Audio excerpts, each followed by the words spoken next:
The Minnesota Vikings select. He's a longtime NFL draft expert who's been sweating Vikings football since the Randy Moss era. Straight cash, homie. Welcome to Thor Talks Purple. Hello, everyone, and welcome into Thor Talks Purple. It is a Wednesday, so it's War Room Wednesday. I'm joined, as always, by producer AJ, and we are about to talk about the NFL draft through the perspective of your Minnesota Vikings. AJ, ready to do this? Oh, yeah, always. And Thor, I know we, the past, it seems like 5, 6, 7 mock drafts, we have been grabbing our guy, Cole Payton, with one of the picks, either like the 234 or the 240. But because of a text you sent me earlier this week, it seems like some scouts and maybe some NFL front offices are keying in that he's a better prospect than what maybe we're grabbing him at in these mock drafts right now. And we might not be able to get him in the 7th round, maybe even the 6th round or even higher moving forward. Can you enlighten the people as to what I'm talking about here? Because I know you have a little more knowledge about the situation. Yeah, there's been some steam on Cole Payton here leading up to the NFL Combine, and we sort of tried to get the audience ready for this. Of you have here this coming draft class an utter dearth of quarterbacks. You have the one that's the sure thing in Fernando Mendoza, then an enormous drop. Ty Simpson is the consensus too, but huge canyon of a drop between the two. And then the idea from the consensus has been like, then there's another canyon after Ty Simpson. I'm not sure that that's actually accurate. I don't know that Ty Simpson is a lock to go there. There's some questions with Ty Simpson's game, which we're going to get into tomorrow. But because of this sort of wide open, Wild West quarterback class that we're in after Fernando Mendoza, who will go number 1, the draft starts at number 2, but the rest of the quarterbacks in this class, it opens up this possibility for guys to rise up. And Cole Payton is the prime candidate for that. A guy in the FCS, doesn't have a ton of career starts, but has all the physical ability. The 6'3", 230 pounds, and he won an MVP award at the Senior Bowl here a couple weeks ago. So all of that stuff sort of sets the table now for Cole Payton going to the NFL Combine. And the specific report was from Jason Lockenfora earlier this week that he had heard from executives that had a round 2 grade on Cole Payton, and that a couple had speculated that Cole Payton could be quarterback 2 in this class. I do think that's aggressive, of course, but I do think day 2 is in play for Cole Payton for all the reasons that we discussed because of that physical ability. But you do have a wide open quarterback class right now, but under the assumption.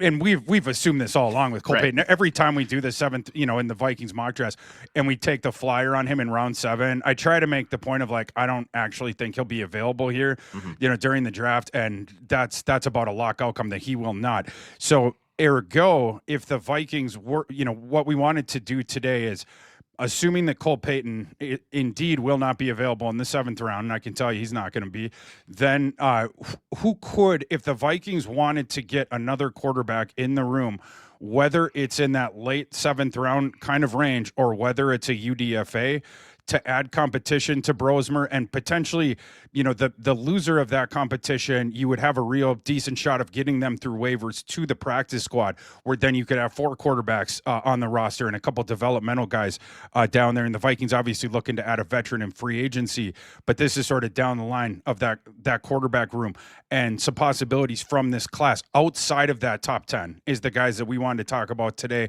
3 different, call them sleepers, call them, off the grid kind of guys, but that could work for the Vikings as an acquisition for a QB3 competition. Yeah, so with that, I'll pop it up here. I know this is going to be brand new for the show. For the visual audience, we have pictures. It's not just me scrolling on PFF.com. We have player card graphics here with your QB 13 starting it off, Diego Pavia. The score graphic department has been deep in its bag, and we'll have more of these that we're rolling out. But good to have the graphics, give you some context for the player. Now, Diego Pavia, the public, those out there probably have better context for Diego Pavia than most of the quarterbacks in this class because of what we saw the last couple of years at Vanderbilt, and in particular for local fans. Pavia starts out his FBS journey. This is a guy that played junior college ball for a couple of years. But the guy that gave him a chance at the FBS level, no one wanted to do it out of high school. He had 0 FBS offers out of high school. The guy who gave him his first FBS scholarship offer was a guy named Jerry Kill for New Mexico State. And one of Diego Pavia's first games was against the Gophers. I've talked about this on a past show, but one of the first games of his first season at New Mexico State, Jerry Kill and crew, they traveled to Minnesota. Minnesota annihilated them. And I was watching, and I was like, this Pavia kid, this is an FBS player. He was just scrambling around and had no options to throw the ball. And so I was kind of, I have to admit, kind of chuckling under my breath, like, really, Jerry? This is the guy that's going to turn you around at New Mexico State? Jerry was right and I was wrong. I'm an idiot. Because a couple years later, now all of a sudden, New Mexico State's in a bowl game, and Jerry Kill was wearing this poncho to the bowl game. New Mexico State hadn't made a bowl game in forever. And then the two of them end up going to Vanderbilt. Jerry Kill stepped down at New Mexico State because of the health stuff, but he became an advisor at Vanderbilt. Diego Pavia transfers there for the last 2 years. Last year culminated with Vanderbilt almost qualifying for the college football playoff. They were one of those first couple teams out. One result goes a different way, they would have been in, but also Pavia finishes as the runner-up for the Heisman. You tend with Pavia to want to poo-poo his ability to make the NFL because of the size in particular, but just an eyelash under 5'10". We don't have many quarterbacks in NFL history that we can point to at that size package and under 200 pounds that have made it. But you have to give him respect and credit for what he did in the SEC the last couple years. And then also the Senior Bowl, I mean, he was getting the ball out and putting the ball on people's hands. And you start looking in the profile, there are some interesting things here where you just can't sort of categorically nullify, his ability heading in particular, because the NFL has already given him that invitation to the Senior Bowl and now the Combine coming off the number 2 Heisman year. So this is a prospect that at least the NFL is taking seriously. I currently rank him quarterback 13, as you can see, which would be just outside of draftable range. We usually have 11 or 12 quarterbacks that get taken. So this would be one of my top UDFA grades. But Diego Pavia, everyone knows, gamer who plays with an edge on the field, sometimes maybe a little bit too much of an edge.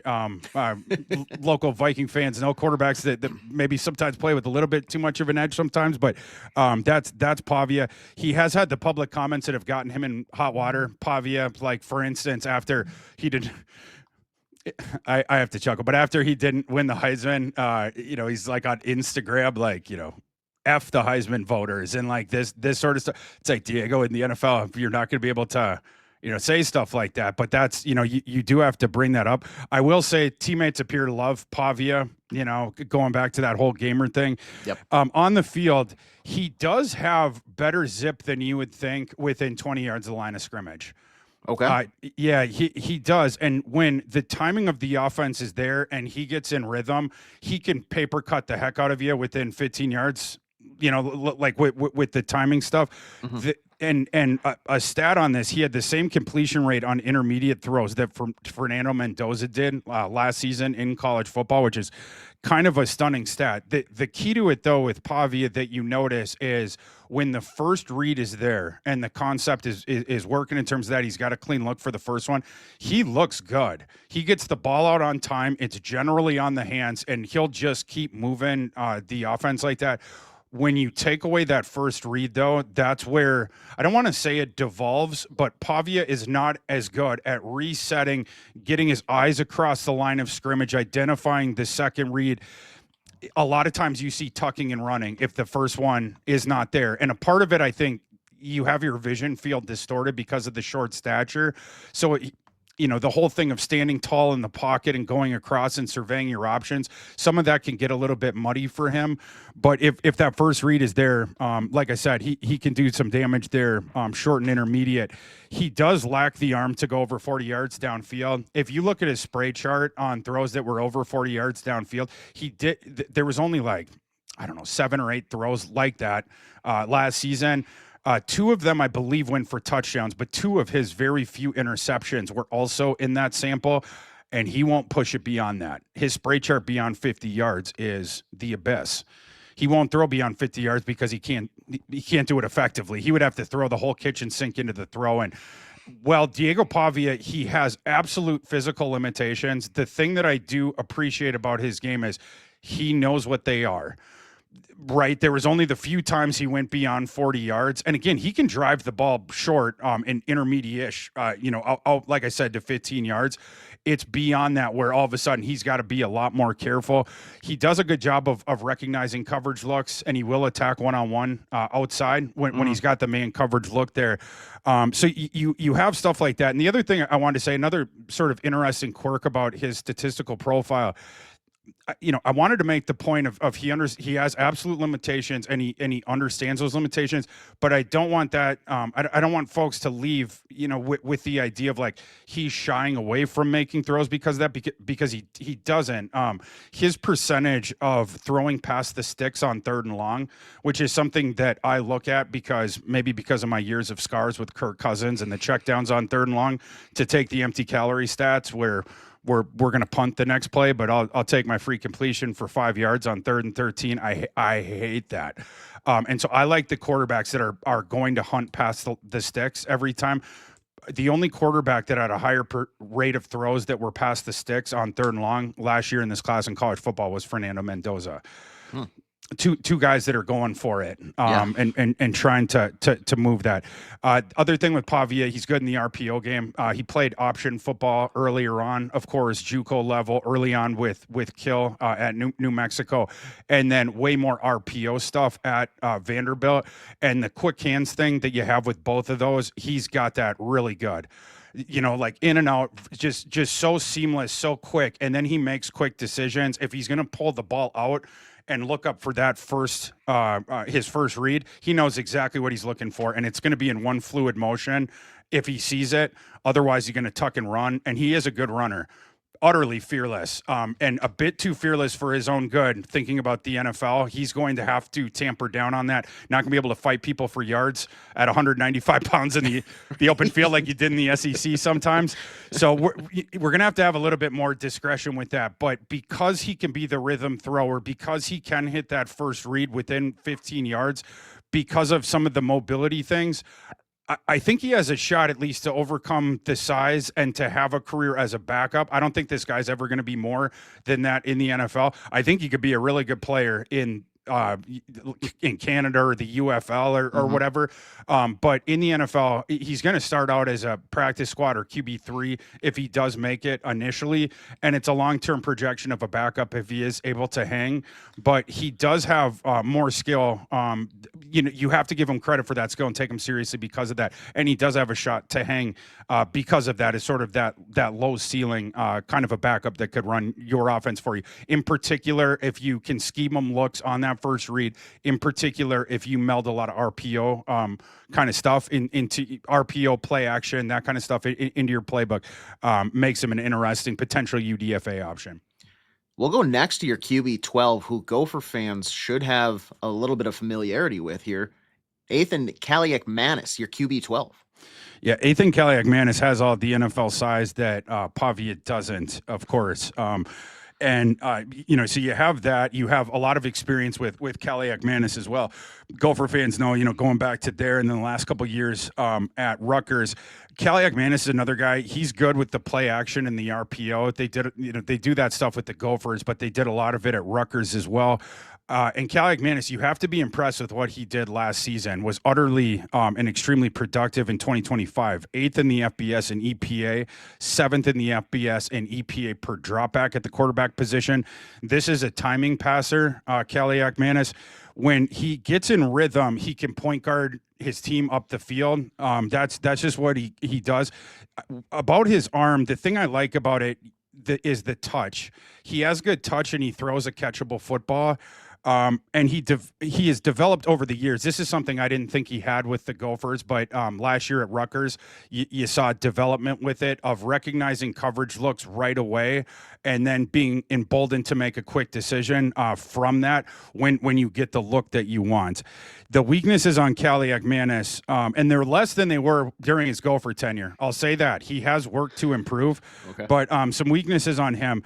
The footwork comes and goes with Kaliakmanis, and when it starts to get sloppy or when he starts to eschew them because he's under pressure, that's where things can start to get wonky. In particular, the accuracy, the touch I was talking about, you can forget that. We're talking about abject accuracy going up and down when the mechanics go away.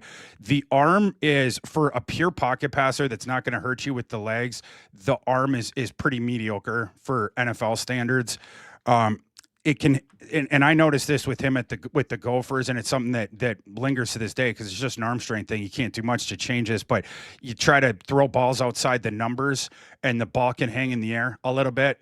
You know, there's times where a ball that for other quarterbacks wouldn't be putting it up for grabs, where just because of how long it takes, because he doesn't have that ability to drive that fastball in, where defenders can get a shot to make a play on the ball. So yeah, he just doesn't have that kind of a zip. He knows what he's doing you can see the experience that he has in the pocket, where if he does sense the pressure coming on the outside, he will do as he was taught and step up in the pocket and try to make a throw.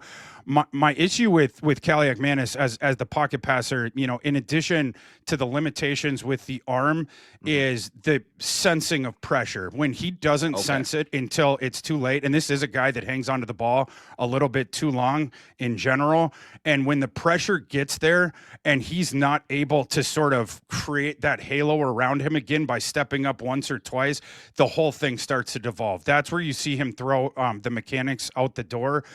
He'll take extra sacks. He'll sometimes put the ball up for grabs, or even when he makes the right decision, because the lower body's not under him, you'll sometimes see the errant passes with that. You see this in his, I know we have pressure to sack ratio up, two others, you know, on the graphic there, and his is as bad as you'll see in this class at 29.5%.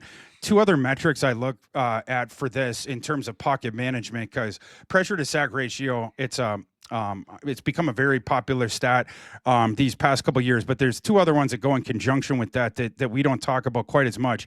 The percentage of dropbacks where the quarterback is responsible for the pressure is one, and the other one is the simple sack percentage, right? Just in terms of the dropback. Kaliakmanis is below average in the second one. The quarterback's inviting pressure themselves, where it's not the fault of the offensive line, it is the fault of the quarterback, and is certainly well above average in the sack percentage, whereas he's one of the worst in the class at the pressure to sack ratio. So he is inviting more pressure than analogous quarterbacks. Way more of them are being converted into sacks, as with other quarterbacks. It's another guy where if it's a clean look kind of early on, that's where the touch, the placement, the decision-making, that's there. When it's not, that's where we can get into problems with Kaliakmanis, and he doesn't have Pavia's the maneuverability, the athleticism to get out and to escape and stuff like that.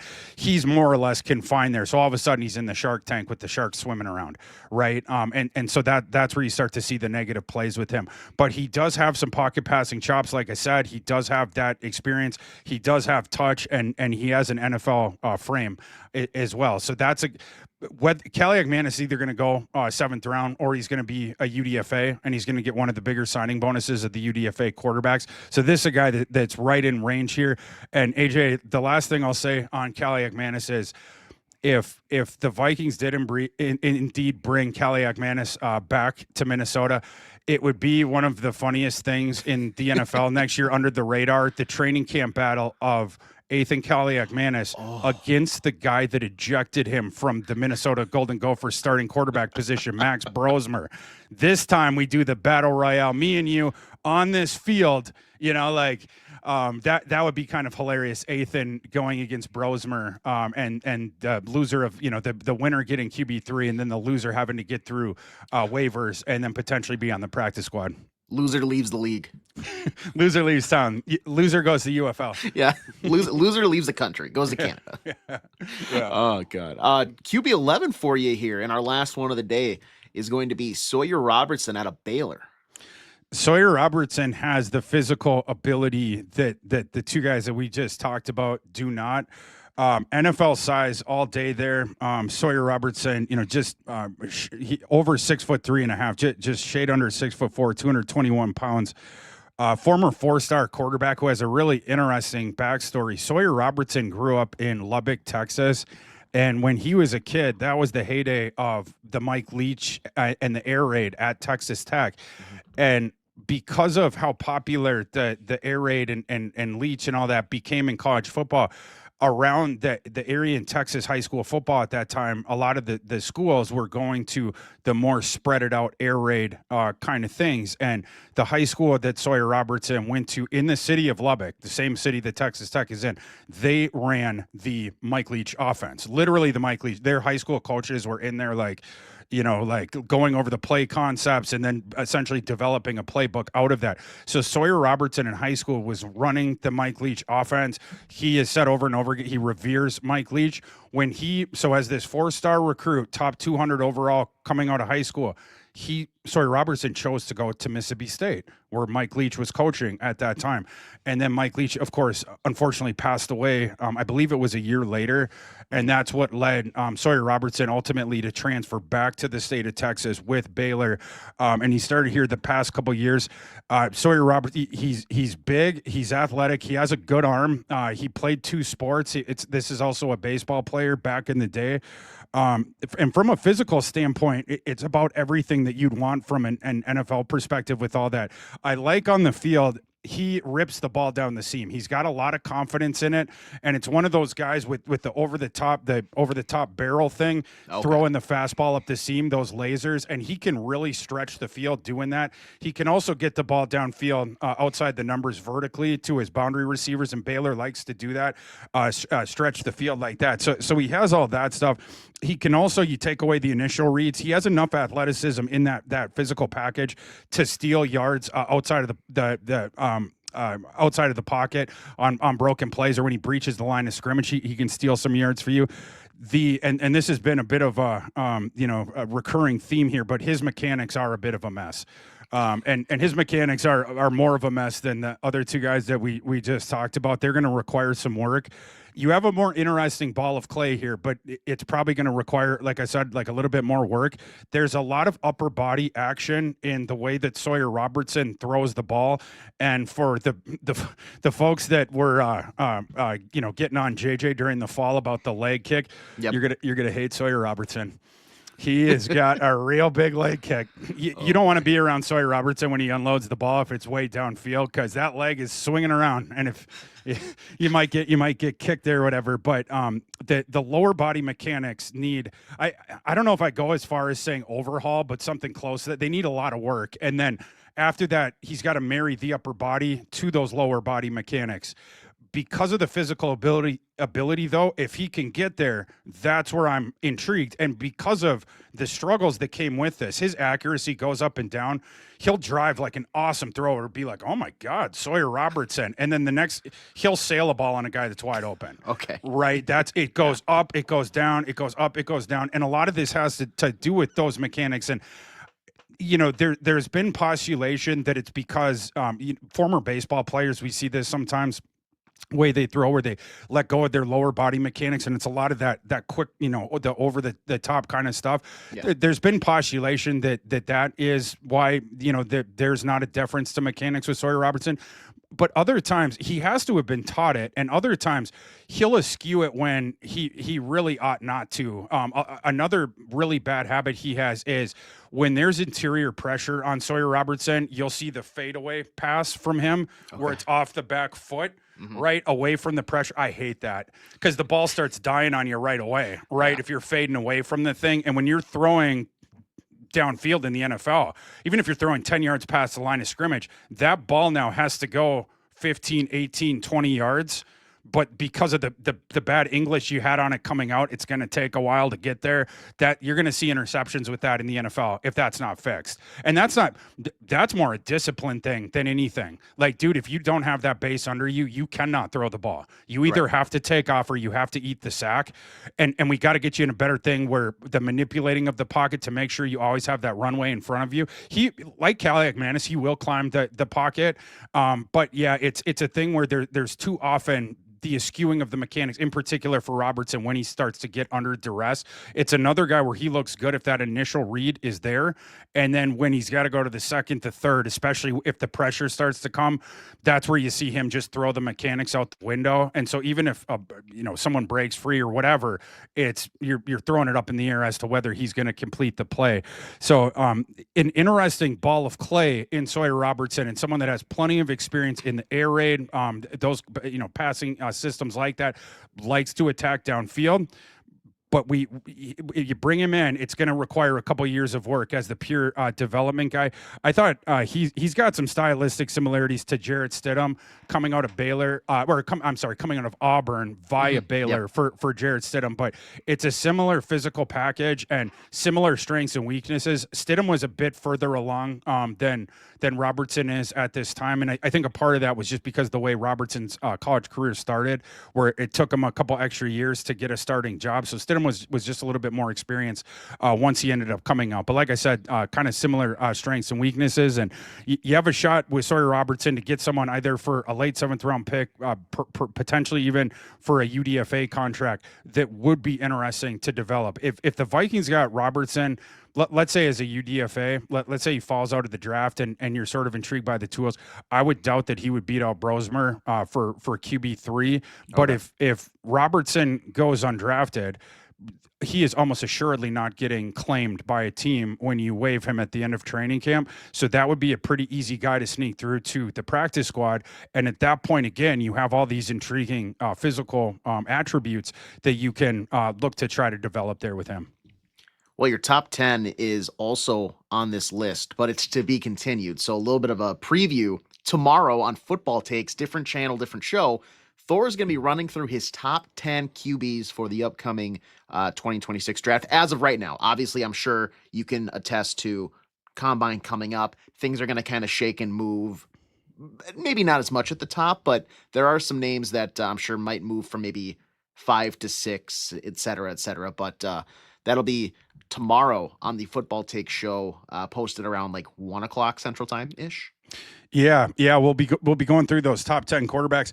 Now, I just crapped on the quarterback class, of course, but there are a couple ones interesting okay. at the top there. And there's also the day 3 sort of dart throws. It's interesting with this class. We have a couple guys that I guess you could call post-hype sleepers, guys that just sort of never got there but do have physical ability, like a guy like Drew Allar from Penn State. We were talking about a project in Sawyer Robertson. Allar, that's like, 2 levels up as far as the same sort of a thing of like, this guy's got to get taught a lot. But if the light bulb turns on, that's pretty interesting. But yeah, we're going to be going over the top 10 quarterbacks tomorrow on Football Take, so definitely check that out. Well, it's a War Room Wednesday. Tomorrow, Ask Thor Anything Thursday. If you want to have some questions thrown at Thor, comment section of YouTube is one of the best places to do so. Otherwise, if you download the free Score North mobile app, you click on the 3-line, like the menu option on the bottom of the app, and there is a line that says feedback. You can go ahead and submit once you sign in with an account to email us directly for a chance to get on the show, get your question asked to Thor. But for War Room Wednesday, we always wrap with a mock draft. So we'll get to that here. But Thor, there is some notable news Vikings-wise from earlier this week that I think we're going to kind of base this mock around. The name of TJ Hockenson was thrown out by some Denver Bronco media in the off chance, or maybe just the desire of Sean Payton to potentially trade and acquire a guy like TJ Hockenson to fit as kind of like the final piece or another notable piece of that Bronco offense.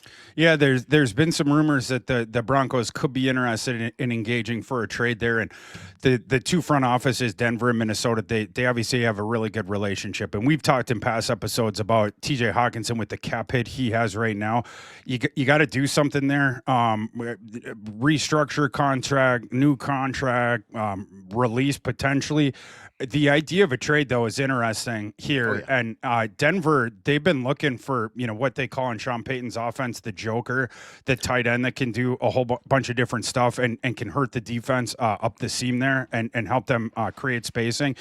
And TJ Hockenson would make sense for that.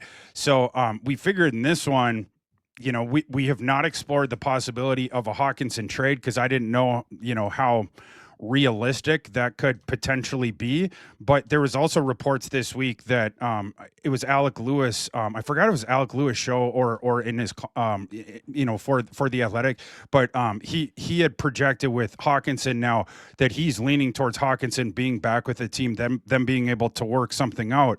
So if that they're already sort of walking down that road, and the team is interested, you can come up with something that's more doable with the cap. It would have to be something that the Vikings would think about if a possibility was out there, and we might as well try it today in the exercise. Yeah, absolutely. I know our two trade pieces a lot of the times have been either a Jordan Addison with kind of what's going on off the field and everything like that, and knowing that they're going to have to decide whether to pay him or not, and then Jonathan Grenard to get cap compliant. But for today's exercise, I think we're going to only target TJ Hockenson to the Denver Broncos as an option here. So I have this pulled up.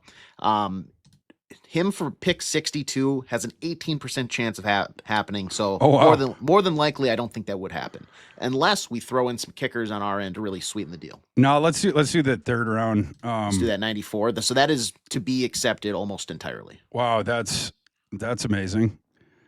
What about the next one? 108 is 100%. 130 is 83% chance. And then it drops to a 39% chance if I do 94, 108, 130, and 168 for TJ Hockenson. All right, let's. I feel like this is more than the Vikings would get, of course. I agree. Yeah, the PFF machine. It seems like they ask for more, or they'll give us more for Hockenson than Grenard, which is insane. Right? That is, isn't it? Yeah. I have two minds here. I mean, like, I always want to get the most equity as possible out of the PFF thing, but we might be straining credibility here by taking advantage of what the system is saying. Do you think it's because they have tight end as one of the higher needs for the Broncos, so they may be in their mind more willing to make this trade? I'm sure it is. But that being, I don't know how much, system is like baking in like the cap ramifications and this sort of thing. Anyone would be utterly thrilled, I think, to open up the newspaper and TJ Hockenson's been traded for a third round pick. So I think, just to be fair, I think we ought to just keep it to their third round pick, even though just 94. Yeah. Even though in this they'll give us more, but just to stay within the realm of realism, right? Yeah, like, for sure. Yeah. Let's do that. Okay, so TJ Hockenson for pick 94, straight up, you're fine straight with up. that. I'm fine with that, yeah. Well, we will no doubt get that. So there we go. So we acquire pick 94 for TJ Hockenson. We will start the draft and have it sim down to pick 18, where the Vikings are on the clock. Right before us, we had Mansour Delane go, Denzel Boston, Jermon McCoy, Jordan Tyson. So Jordan Tyson, we saw yesterday in our second attempt, or actually 2 days ago on Monday, second attempt, he dropped all the way down and was available at pick 18. So he is kind of fluctuating. And I know you've talked about the medicals there, but keep in mind, we are holding on to Jordan Addison here. We're holding on to Jonathan Grenard as of now for this exercise. So we don't necessarily need those positions. Let's take a look real quick at the trade options and just see. Sure. So you have Buffalo at pick 26 that want to move up. So that's 8 spots back. The Kansas City Chiefs at pick 40 and the New Orleans Saints at pick 42. Let's trade with the Bills. Yeah. So if we do that, it's a 65% chance to get 26 and 60 for 18. I could also ask for toss it. Is that 91? Yeah, 91. Yeah, can you and then toss in some of our back picks and see if we what we could do there. Yeah, if it's 97, like what about 240 or something? So that's a 13% chance. But if I do with 97, with 90, well, yeah. 97 and 18 for 26, 60, 91 is a 60% chance. So you want me to try that? Yeah, let's do that. All right. So they won't. So I'll throw in. Let's take out the 97 and the 91. Because that was a high percentage too, right? Yeah, so that's where 65. We just take. So this would basically be just taking Buffalo's second round pick in order to move down 10 slots, which I would be comfortable with. Okay, cool. They still don't want to do it. All right, toss in. We'll go our toss in 240 from our side. That bumps it up to a 67% chance. Let's just give it a shot. Yeah, that extra 2. Okay. They needed 5 more cents. right, They needed another. They were driving a hard bargain with us there. Anyway, so we'll go down to pick 26. They traded up to take Avion Terrell, cornerback out of Clemson. That leaves us potentially in a little bit of a hole here with where we want to go. We do have 3 trade offers coming from Tennessee Titans at pick 35, and Atlanta Falcons at 48, and the Jaguars at 56. Otherwise, I'll give you a scroll of the big board to let you know kind of where we're sitting here. Oh, man, Concepcion's here. That's... Might have to do that. I mean, so we didn't trade Addison in this, but my theories I've stated over and over again on this show is if they keep Addison, I think Naylor is leaving in free agency, and so you'd still have a pretty solidly big wide receiver hole through of Speedy Naylor leaving. Yep. You got to get the wide receiver 3. Obviously, the need would be bigger, if even bigger, if Addison ended up leaving. But you get down to 28 here after our trade down to get another second round pick. Casey Concepcion is extremely attractive here. There's the 5 first round receivers sort of consensus. Mm-hmm. And the last 2 there, Denzel Boston, Concepcion, we argue about them because they're 2 different kinds of players, but both of them absolutely need to go in the first round. I think that's what I want to do here, AJ, with Concepcion getting to 28. I think that's the play. This is a very explosive playmaker. He's a good returner, too. You want to use him there, but wins at all 3 levels of the field, plays inside and outside. So you love the versatility there as well. So Concepcion ranked 28 on PFF's big board. We're going to take him here at pick 26. We'll be on the clock next again at pick 49. There we go. So quick scroll of the board. Maxey Anachor at the top there. LT Overton, edge out of Alabama. Keontae Scott, Blake Miller, Romello Height, Chase Basantis. So there are some options here. Caleb Tiernan, Chris Johnson is there. And then we do have 1 trade option with Baltimore to move back to pick 80. Can you pull up the corners and the safeties and the linebackers? If you would. Sure can. Safety and linebacker. All right, so your top options: Keontae Scott, cornerback Miami; D'Angelo Ponce, cornerback Indiana; Chris Johnson, cornerback San Diego State; Josiah Trotter, linebacker Missouri. Let's see, Kamari Ramsey, safety USC. All right, we missed our we missed the 3 safety window. It's always touch and go at the 49th pick if one of those 3 guys gets there. AJ, on the left, would you scroll up to see where either AJ Halsey's usually the last one? Okay, so he went 45th. He went 45, and then the Bengals took Thieneman at pick 41. All right, so we're going to defer off of safety for this pick with that in mind. Okay. I think if we could do a short trade down here, because the guy that I want is Chris Johnson, but I think we can go down a little bit and still get him. Only trade option that we have is with Baltimore, who picked next at 80. Okay, that's non-viable. I might just take Chris Johnson here then, even though the system's going to view this as a reach. Yeah, with theirs, but. The other 2 guys, and you see the list there for the audio audience. When we pull up cornerbacks, the top 2 names is Keontae Scott and D'Angelo Ponce. But in what I do, I break apart boundary cornerbacks and nickel defenders, and Chris Johnson's a boundary cornerback, whereas the other 2 guys are going to be nickel defenders in the NFL.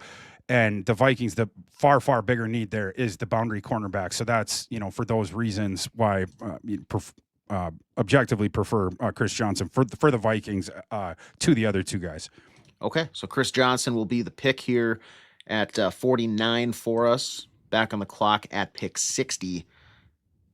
And if I take a scroll here, if I pull up safety, if I pull up, let's say, running back, do you want tackle and interior offensive line? Yeah, please. And then we'll throw D-line up there. Why not? So Jadarian Price atop the board here. Kamari Ramsey, safety out of USC. Connor Liu, top safety, still on the board, or center rather, excuse me, top on the board. Big Citrus, Dominic Orange, D lineman out of Iowa State. Jake Slaughter, center, Florida. Jonah Coleman, Emmett Johnson. And when's our next pick, AJ? 82. 82. So about 22 picks from now. 22. Dang it. There's enough of those running backs are left where I don't think I'm going to hop the line on price. It looks like we're going to have a bigger drop off at a couple of those other positions. AJ, can you just put up defensive line? I want to compare Big Citrus to the other guys out there, see where we're kind of at. So we got Big Citrus at the top, Daryl Jackson Jr. out of Florida State, Skylar Gill Howard, Texas Tech, Tim Keenan III, Alabama, Chris McClellan, Missouri. Yeah, we're going to take Big Citrus here. We Lee Hunter on the left there, AJ. Can you see where Lee Hunter went? Yeah, sure can. From Texas Tech. Let's see. Because he goes in the second round usually of these. And we're still oh, man, maybe they gave him a seat upgrade. We're going to find him. There's no way that he is there. Wow, he went right before our pick at 26. Oh, wow. Okay. Bears. Well, yeah, I guess, PFF must have given him a seat upgrade because Hunter's been going in the second round of every one of these. But, yeah, after Big Citrus there, you have a drop-off. We talked about Skylar Gill Howard before. Some of those guys, what I love about Big Citrus, it's the run stuffer guy. And I think the Vikings need a guy like that in the middle of their defense again. Replace him what they lost when they traded Harrison Phillips. All right, so Dominic Orange, Big Citrus is the pick here at pick 60 for us, back on the board now at pick 82. And look at who is right there, ripe for the taking, either running back Jonah Coleman out of Washington or Emmett Johnson out of Nebraska. Yeah, you got to love how that falls, with the three running backs still there, with that drop in between from our last pick and then getting here. This is exactly what you want to see on the board. The guy that I'm going to end up taking here is Jonah Coleman. Coleman, I really like his game, and there's been people that now are starting to poo-poo him a little bit because he's super short and he's not an elite athlete, but he's a hell of a running back. Has been one of the most productive that we had in college football these last couple of years. He played behind bad offensive lines. He was still productive. He's good in pass pro. He's a good receiver, and he's going to get you the efficiency as a runner. The one thing with him is the explosive plays aren't going to be there. And that goes back to the lack of long speed. But as I've stated before, I love bowling ball backs, and you don't find much more bowling ball-esque than Jonah Coleman, 5'8.5", 228 pounds, and it's all muscle. And he's got the lateral agility. He's just really sudden with it. And then he can also run through the arm tackles. So a lot of times he's forcing off-angle tackle attempts that you have no chance to get him down. He's just a little boulder of muscle, Jonah Coleman.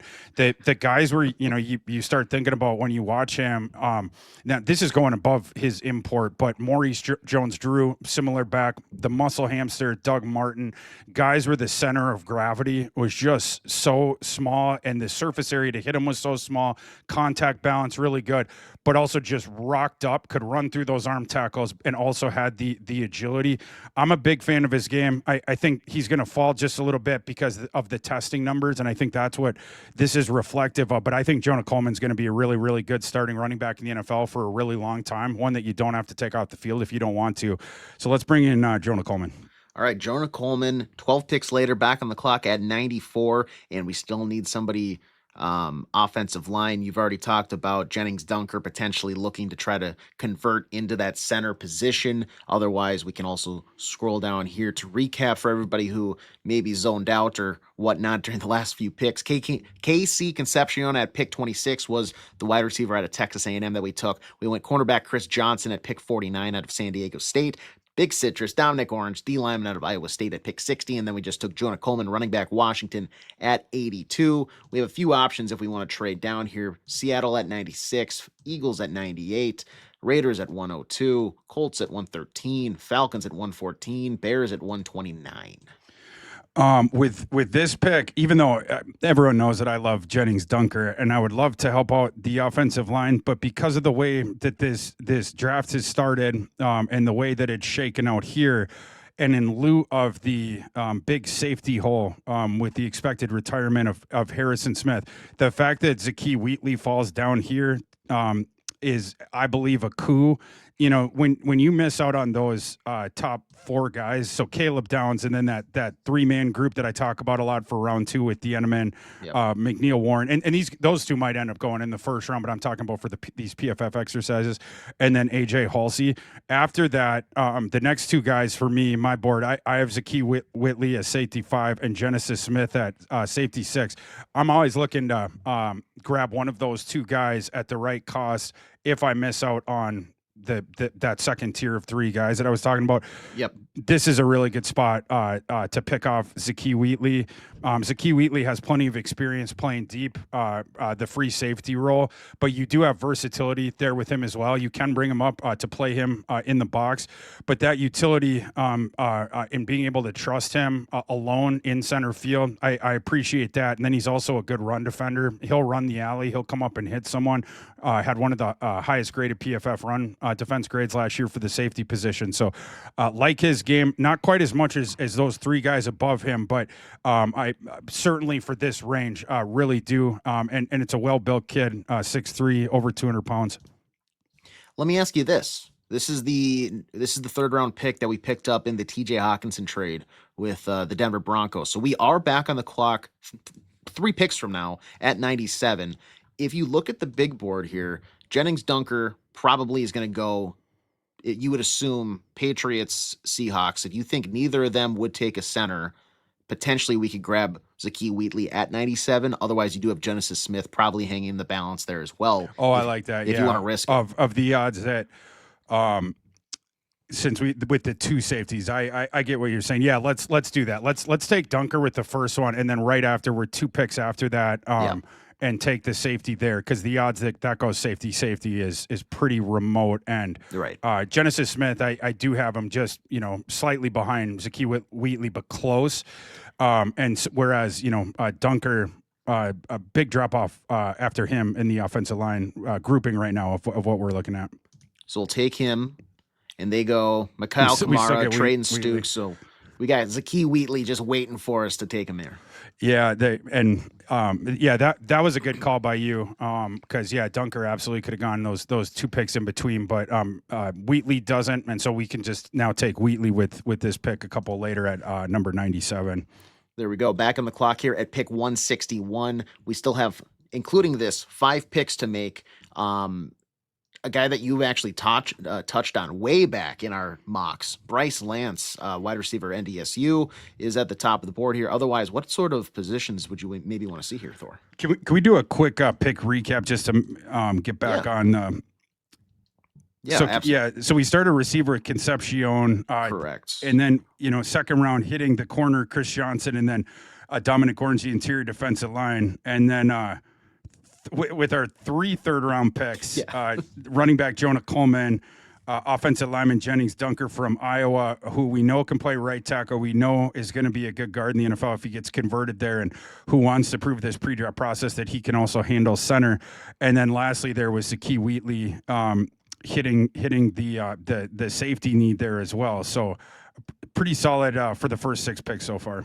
Oh, absolutely. With that knowledge now in hand after the recap, position-wise, what do you want to take a look at here? I think we got to look at off-ball linebacker we haven't hit, and then interior offensive line. You could put up the tackles with that, just to get those guys in there. Is there any that I'm missing? I'm not sure, because we've already hit running back with Coleman. I think it's probably too early for your Nowakowski / Heidenreich. Oh, no, yeah, way pick. Too early for that, yeah. But of the positions in need. Yeah. I'll put up edge too, just for the sake of it. But okay. But here's a look at that. Trey Moore, top linebacker on the board right now, out of Texas. A couple other notable names, I guess. Pat Coogan, Indiana center. Let's see here. Demetrius Crownover, Malachi Lawrence, edge out of UCF, Jaden Roberts, guard, Alabama, Trey Zoon III, Logan Jones, who I guess we are on the clock after 161 again at 195. So a little bit of a gap here. Cage Casey. Yeah, there's a lot of offense. I mean, those are dudes there, right? Like, between Zune, between Cage Casey, between Logan Jones. But yeah, that big drop in between, are all those guys going to be gone by the time it gets back to us, is kind of the question there. I like the ability of Malachi Lawrence too. We haven't talked about him a ton, but the UCF edge, he has all the physical ability, he has length, he has a really good frame, and he's athletic as well. Last year was really good on the field. That would be a potential for edge depth here as well. Do we want to look potentially? We've moved off of tight end. AJ, really quick, would you look at the trades? If there was one where we could just go down a little bit and then get a pick not long after that, and then give up some of maybe our. Yeah, we have one offer from the Rams. They want us to move back. What is that? 6 picks from 161 to 167. Yeah, they don't fit what we want, because their bunch of picks are after that, and the 200s after that. I was just seeing if there was anyone where we could get a couple picks that were closer here. Yep.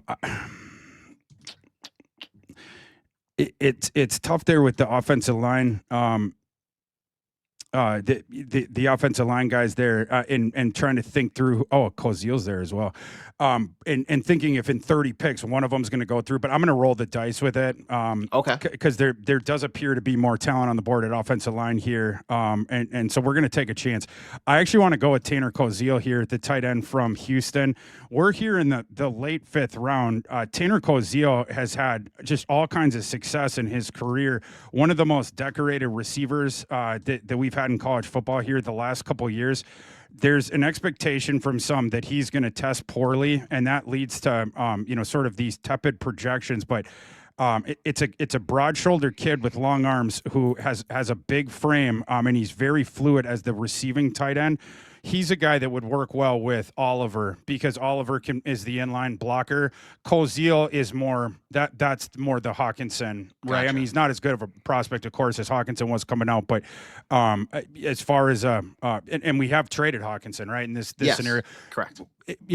We assume that if that happens, that the Vikings would go out and try to sign like a guy like Higbee, whatever. But if, let's say that happens in the lead up to the draft, you're going to want someone that you can develop, and I think Kozil for that role would be, especially at this range, would you're going to be really happy with that. All right, so Kozil off the board at 161. Back here, I'll throw up those tackles and linemen again. This one is Otto Logan Jones. I can't believe that Logan Jones falls down here into the middle of the 6th round. Last 2 years, one of the best centers in college football, and you could certainly make the argument that he was the best. I think Logan Jones ends up going above here. He does have a thinner frame, at 300 pounds, 6'2.5". But the guys that are ranked around him, you can't nitpick him too much for that without doing it with the others. Connor Lew is 302. Brian Parker is 306 in a much taller frame. Slaughter, taller frame, 305. Zune, 309. And Logan Jones in high school was an awesome wrestler. Iowa, they get the wrestlers, the grapplers, they put him in at center, just like they did with Linderbaum. So I really like Logan Jones as a player. Pure center guy. We've done this before with the 2-step with Jennings Dunker and then Logan Jones. Hope that Jennings Dunker can prove that he can play center eventually, but Jennings Dunker premium depth for guard and right tackle, and Logan Jones can come in right away. We know he can compete for that job right away. That's what he does, play center. So let's take Logan Jones. Yeah, nothing wrong with the Iowa 2-step there. Back on the clock, 2 picks later at 197. Give me one more of our picks. Yeah, for sure. So we've gone Concepcion, wide receiver, Chris Johnson, cornerback, Dominic Orange, D lineman, Jonah Coleman, running back, Jennings Dunker, tackles, Akeem Wheatley, safety, Tanner Kozil, tight end, Logan Jones, center. Okay. So positions, we've made a lot of picks here, so we've hit most of the ones of need. We haven't hit edge, right? Correct. We have the offensive line down. So probably it would be nice to get an edge guy. Did we hit linebacker yet? No. Okay, we definitely got to get a linebacker then. Perfect. All right.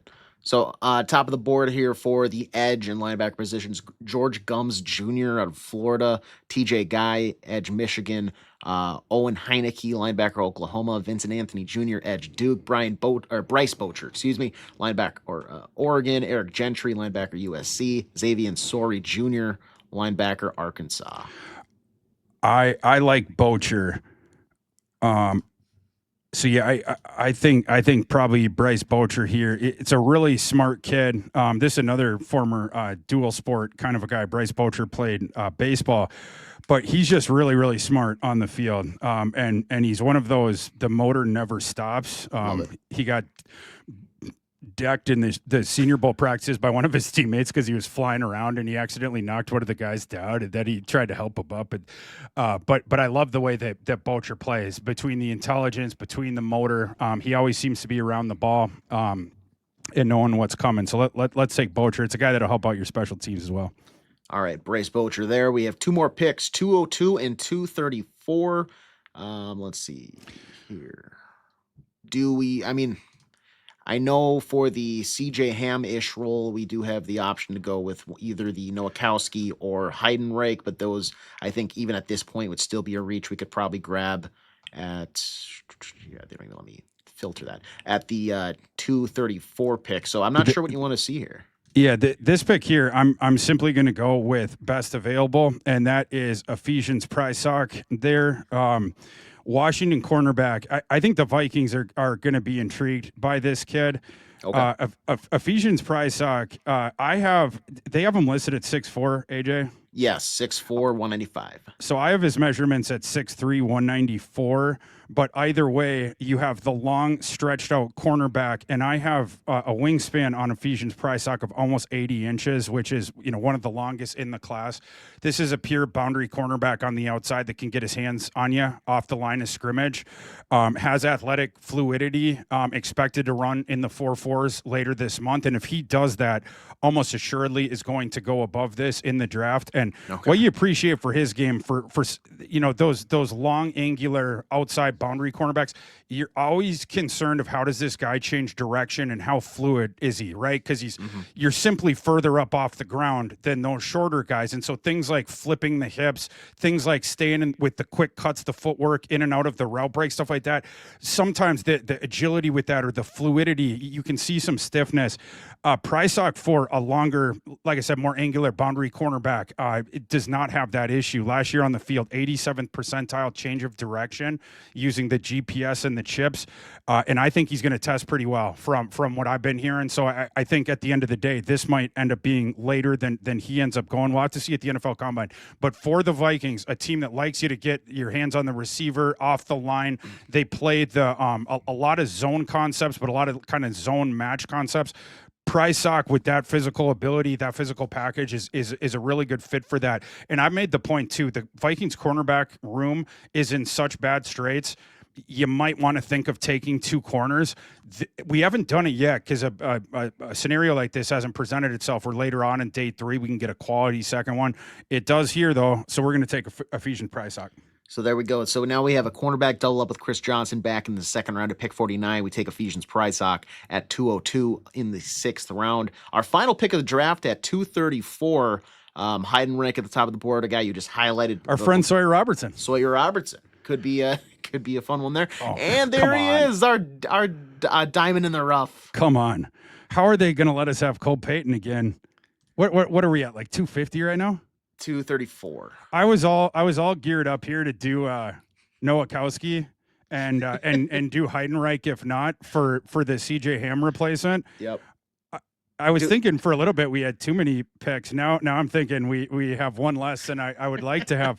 But that being said, you're out of your mind if you think I'm going to turn down Cole Payton in the late 7th round. It's too much physical ability there. And just coming off the absolutely dominant season. So it would take a better man than me. I'm sorry with Nowakowski and Heidenreich. Hopefully one of them falls out of the draft and we can get aggressive in the UDFA for our CJ Ham replacement and, go back in time with the echoes of the UDFA path to the NFL. But we are going to have to, for one more week, I keep expecting this to end where Cole Payton won't be available to us here late 7th round. But since he is, we got to take him. This is one of those things where we just sort of have to keep taking it until they don't let us anymore, until it gets just unfeasible. So we'll draft Cole Payton here, 234, final pick of the draft.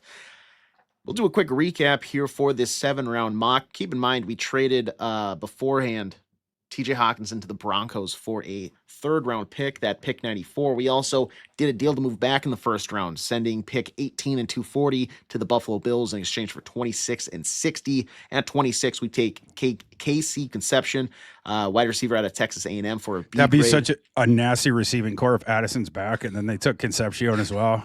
And those three, I mean, we would be hearkening back to the big 3 days, I love it. With Jake Reed and Moss and Carter. Was that 3 deep? 3 deep, yeah, that's right.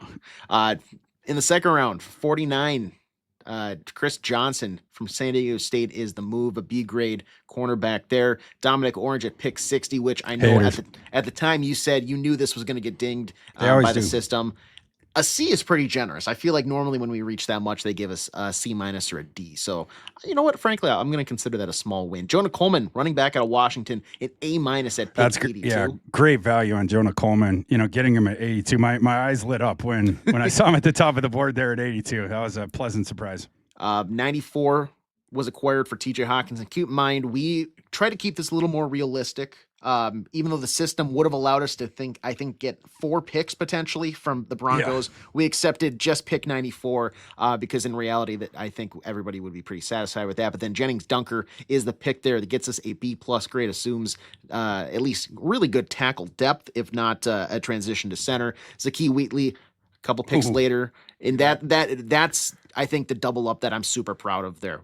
Us being able to take Jennings Dunker, acquire some offensive line help, but then immediately turn around and get that tier with Zakee Wheatley before. That's an amazing round 3 there with those 3 guys, because all 3 of those guys absolutely could go in round 2. I love it. Tanner Koziel off the board for us at pick 161, tight end out of Houston, gets us a C- grade. Logan Jones, an A grade, center out of Iowa at 195. We go Bryce Bocher for a D+. Get out of here. At 197, linebacker, Oregon. Ephesians Pryzox, you did pretty much best player available. A- grade, cornerback, Washington. And then always fantastic to round out a draft with Cole Payton, NDSU quarterback at 234. Yeah, I mean, C+ for Payton and 234, give me a break. There's going to come a time where we're going to see him go in like the 4th round and then the 3rd round, and then we're going to be able to harken back to, remember when they gave us a C+? Yeah, and then we need to send in the screenshots of all these final things to PFF and ask them to retroactively grade ours. We want new grades because now the board has changed, so we want you to regrade these past. We did these drafts 2 months ago. B+ grade overall, according to PFF. So what do you think about this move of trading TJ Hockenson, going offense, defense, offense, acquiring, assuming that Jalen Nailor will be leaving, adding back to that wide receiver room with Concepcion in the 1st round, and then kind of how everything else turned out, Thor? Yeah, in lieu of the fact that we kept both Jonathan Grenard and Jordan Addison, I think that this is a really good haul. Right, because we didn't get the trade pieces from that, but the guys started falling to us in good slots and positions in need. I really like this one. Is it realistic that the Vikings could get a round 3 for Hawkins? Probably not, right? But we tried to have as much integrity with it as we could and turn down the couple extra picks. But this is a really good haul here. All right, well, that sort of wraps up a War Room Wednesday. Keep in mind, I mentioned already, but tomorrow, Ask Thor Anything Thursday. Thor, you'll be fielding questions from listeners. If you want to get those submissions in still, comment section on YouTube. I'll be checking that throughout the rest of the day. And then on the Score North mobile app, you can go to the feedback tab. On the bottom, there's like different options for tabs. It's like 3 lines is the symbol. It's not really labeled, but if you open up that, click on the feedback button, and then you can send us an email directly. I'll be getting those together, sent your way, so you can do a little prep if needed for tomorrow's show. And then tomorrow, football takes. You're going to be going over your top 10 quarterbacks for the 2026 draft. That'll be posted around 1 o'clock on the Football Takes YouTube channel. Should be an exciting day of content. Yeah, lots going on in Vikings world, and anything that we haven't hit on yet, or that we had to kind of zoom through that y'all want us to go deeper on, certainly send in your questions on those. You think when you get a show and it's 5 days a week that you'd have time to cover everything, but as you see with in NFL world, there's just so much that goes on. So anytime that y'all want us to get deeper into it, certainly ask about that, because this is one opportunity we can kind of circle back and go deeper on a topic. And y'all's questions are awesome. I always get the biggest kick out of them, and they're really, really good stuff. So hopefully we can get through, just rip through a whole bunch tomorrow. But if you have any questions, whether it's the YouTube comments, please do, or on the app as well. But that's all the time that we have for today. So for producer AJ, I'm Thor. We'll see you tomorrow.